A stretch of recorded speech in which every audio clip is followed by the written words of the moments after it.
Аллах субханаху ва тағаланың жалғыздығын сақтап жүруінің дағы бір пайдасы, Аллахтың жалғыздығын таухидті бекем қарманып, Аллах Таалаға шерик қошпостон Аллахтың жалғыздығын сақтап жүруінің дағы бір пайдасы. Бұл жерде Абдуллах ибн Аббас радиаллаху анхуманың хадисінде айтылып жатады. Бұл сахаба пайғамбар саллаллаху алейхи уассаламдан ұқтым дейді. Хадис имам Муслим рахимахулланың сахих жинағында келеді. Имам Муслимдің сахих жинағында келеді. Пайғамбар саллаллаху алейхи уассалам айтып жатады: "Ма мин ражулин муслимин ямуту фаякуму аля жаназатихи арбауна ражулан ла юшрикуна биллахи шай'ан илля шаффа'ахумуллаху фихи." Қайсыл бір мұсылман адам бұл дүниеменен қош айтышып, көз жұмып, жана ошол мұсылман адамдың жаназа намазын оқыш үшін, жаназа намазында Аллах Таалаға шерик қошпогон, Аллахтың жалғыздығын қарманған 40 адам тұра тұрған болса, 40 адам Аллахқа шерик қошпой жүрген, Аллахтың жалғыздығын қармап, Аллахтың жалғыздығын сақтап, таухидті бекем қарманған 40 адам ошол адамдың жаназасына тұра тұрған болса, эмне деді? Аллах субханаху ва тағала ертең ошол 40 адамды Аллах Тааланың алдында ошол жаназасы оқылып атқан адамдың күнөөлөрү кечирилиши үчүн, Аллахтың алдында анын азабынан кутулуш үчүн, Аллахтың азабынан кутулуш үчүн шапаатчылар кылат. Ортомчу кылат.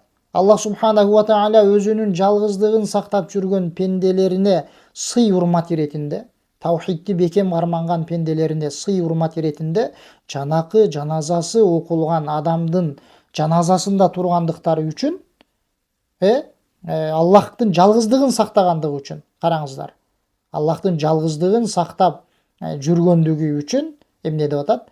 Ошол адамга шапаатчы кылат.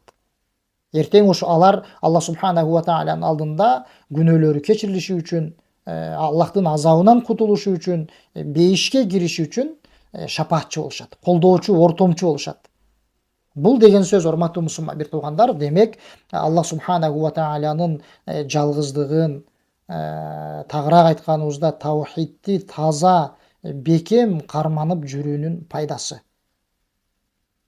Адамдын өзүнө эле эмес, Аллахтын өзүнө гана сыйынып, анын жалгыздыгын ар дайым сактап жүрүүнүн пайдасы адамдын өзүнө эле эмес, башка бир мусулман бир тууганына дагы мына ушундайча пайдасы тиет. Мына ушундайча пайдасы тиет. Эртеге ошондой адамдардан, бул жерде эскерилип аткандай 40 адам жаназасына тура турган болсо, Аллах субханаху ва тағала ошол пенделерин ага Аллах Таалага шерик кошпой жалгыздыгын сактап өткөндүктөрү үчүн, таухидти бекем карманып өткөндүктөрү үчүн шапаатчылар кылат. Өзүнүн алдында колдоочу, ортомчу кылат. Аларга айтканыбыздай сыйлык, урмат, белек иретинде. Ошондуктан мусулман адам өзүнүн жашоосунда кайсыл бир сөзсүз түрдө сак болушу керек болгон нерселер боло турган болсо, ошол нерселердин эң башында бул ширк күнөөлөрү турат да. Ширк дегенде бул эмне деген? Ширк деген, урматтуу мусулман бир туугандар, бул жөнөкөй нерсе эмес.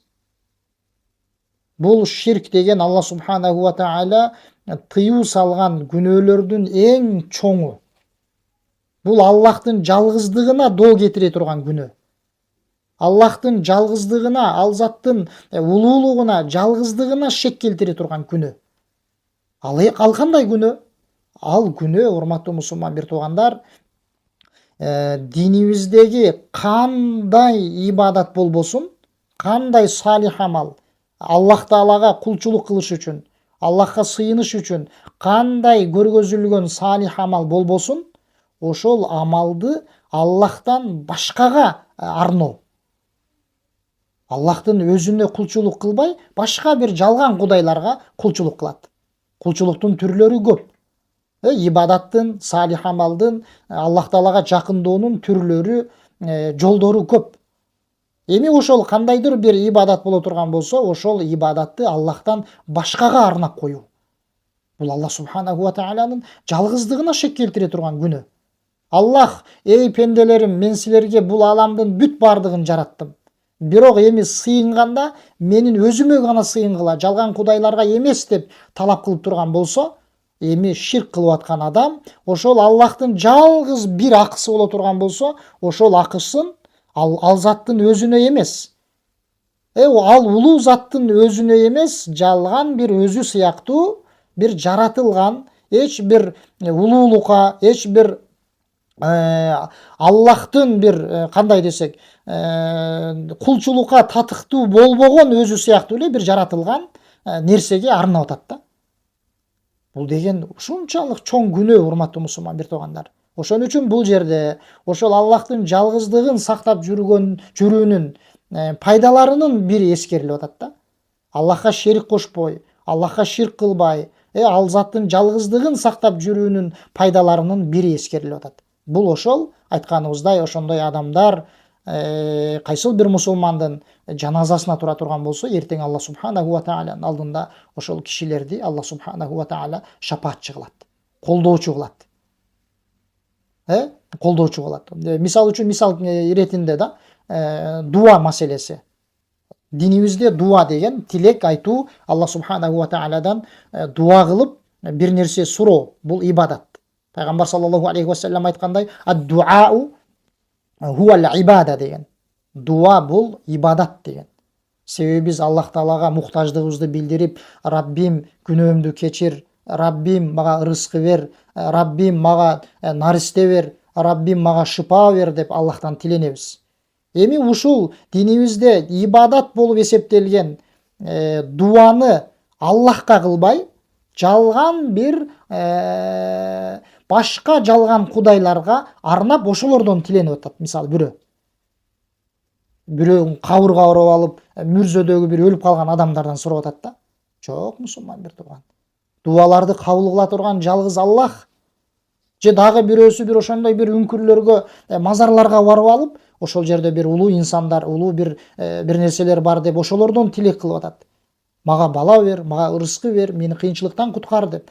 Жок, бул дуа, бул Аллахтын акысы. Бул Аллах тааланын жалгыздыгына шек келтире турган күнөө. Тагыраак айтканыбызда бул ширк. Аллах таалага биз башка бир биз сыяктуу эле жаратылган бир махлукту теңеп коюп атабыз. Себеби айтканыбыздай бул кулчулук кылуу жалгыз Аллахтын өзүнө гана болот. Аллахтан башка нерсе, Аллахтан башка зат, ал кандай улуу болбосун, ага эч бир кулчулук арналбайт. Керек болсо пайгамбар саллаллаху алейхи ва салламга дагы биз кулчулук кылбайбыз да. Ал затка ээрчийбиз, ага ишенебиз, ага ыйман келтиребиз, урматтайбыз, сыйлайбыз, сөздөрүнө амал кылабыз, бирок ага сыйынбайбыз. Себеби сыйынуу, кулчулук кылуу бул жалгыз Аллах субханаху ва тааlanын өзүнө гана болот. Ошондуктан сөзүбүздү жыйынтыктап айта турган болсок, бул жерде Ибн Аббас радыйаллаху анхуманын бул хадисинде Аллах субханаху ва тааlanын жалгыздыгын сактап, ал заттын өзүнө гана кулчулук кылып жүргөн адамдардын артыкчылыгы айтылып атат. Аллахтын жалгыздыгын, таухидин бекем карманып жүргөн адамдардын жалгыздыгын сактап жүрүүнүн пайдасы эскерилип атат. Демек мусулман адам бекем болуу керек. Эмнеге? Аллахтын жалгыздыгын сактап жүрүүгө. Бул Аллахтын кайсыл бир нерсе Аллах тааланын жалгыздыгына доо кетирип койбойбу? Шек келтирип койбойбу? Мени ошол эң чоң күнөө болгон ширкке түшүрүп койбойбу? Деп сак болуп жүрүүсү керек. Себеби бул башка хадистерде, далилдерде дагы айтылгандай эң чоң кечирилгис күнөө. Тообо кылбай өтүп кете турган болсо, Аллах кечирбейм деген. Себеби ал өзүнүн жалгыз акысы. Ал эми башка күнөөлөр болсо, мүмкүн аларды кечирет. Башка сабактарда да бул жөнүндө көп айтабыз. Мисалы, бул жердеги биздин айтып аткан бир эле маселе бул ошол Аллахтын жалгыздыгын сактап жүрүүнүн пайдаларынын бири да. Айтканыбыздай, ал өзү менен эле чектелбестен башка мусулмандарга дагы тиет. Эртең Аллах субханаху ва тааlanын каалоосу менен Аллахтын урматы, Аллахтын сыйлыгы иретинде, Аллахтын алдына барганда.